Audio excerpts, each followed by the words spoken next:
one of the things I discovered, to my shock and amazement, which is part of what brought me to you and the High Wire, is the number one reason I found for the diminution of family wealth was what I call the Great Poisoning.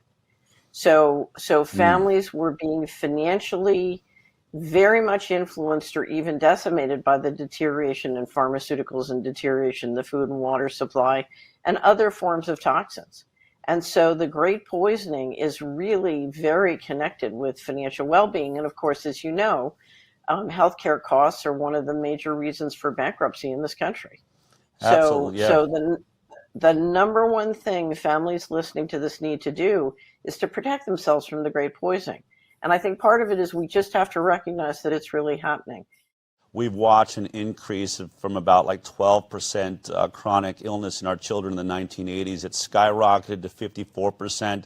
And the last time we really handed that data of 54%, came to us in 2016 based on data from 2012. So it's very disturbing to even try and ponder where we may actually be at now with all of the industrial chemicals, all the forever chemicals, all the injections, all of these things going on. COVID vaccine is going to add to that. So it's such a great point. And the burden just there alone, when you deal with the more serious issues like neurological disorders, the cost is so incredible.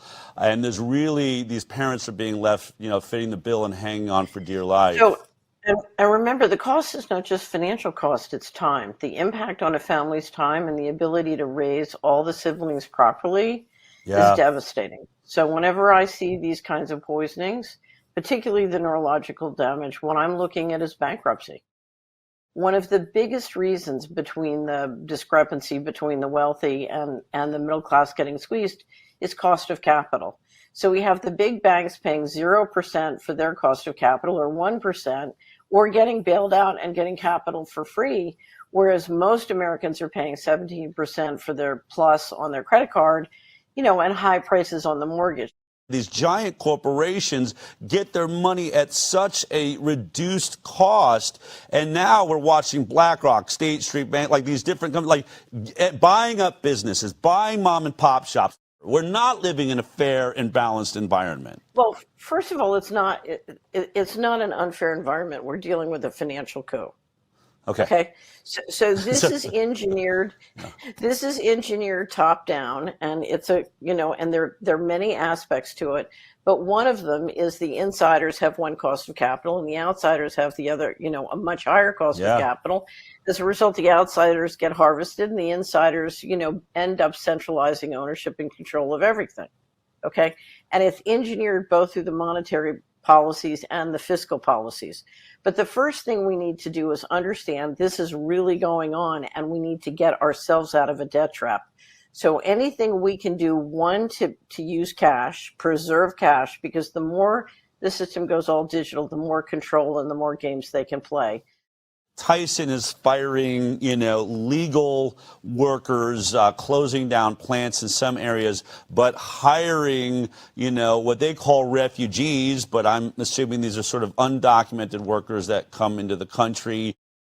This is not just being allowed, it is being financed and engineered. So we are seeing immigration weaponized and financed by the leadership. And this is a replacement population. You're basically poisoning one population and replacing it with another population. And it's intentional. It's part of building the control grid. Politics have now divided between the sane and the insane, and the sane have realized that all these different spins, so he used climate change and some others, all these different spins are just cudgels that they're using to basically kill us and take our stuff. If you understand it's really that simple, this is a coup, they're using these sort of excuses as a cudgel to kill you and take your stuff, then you can start to know what to do. Because there are millions of things we can do. There are millions of actions we can take, and a very small part of the portion of the population is taking the actions they need to take just to protect themselves. Trillions of dollars are missing from the U.S. government. There's over 21 trillion that we know of before they took the book secret. I assure you there is enough money for everybody to live a civilized existence. Literally, the U.S. worker is living under inhumane conditions, and they can't be productive. I can't be productive if I'm being poisoned and I'm not getting enough sleep. Okay, Yeah. so I mean, the whole thing is a ridiculous discussion. And it comes back to whether are we going to try and liquidate our population, or are we going to try and build a real human civilization? It's simple. When the World Economic Forum says it's 2030 and you have no assets, all of these are simply mechanisms they're using to basically take all your assets. If your cost of capital is 17% and mine is 0, it's a matter until I, buy all your stuff, right?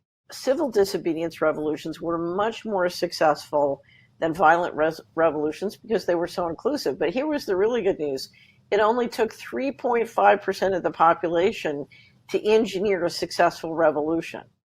If we shift our money and we shift our support behind the political leaders who are doing incredible things at the local, state, and federal level, it doesn't take but 3.5% to really set off a revolution. And I think the time has come when people realize, oh, it's simple.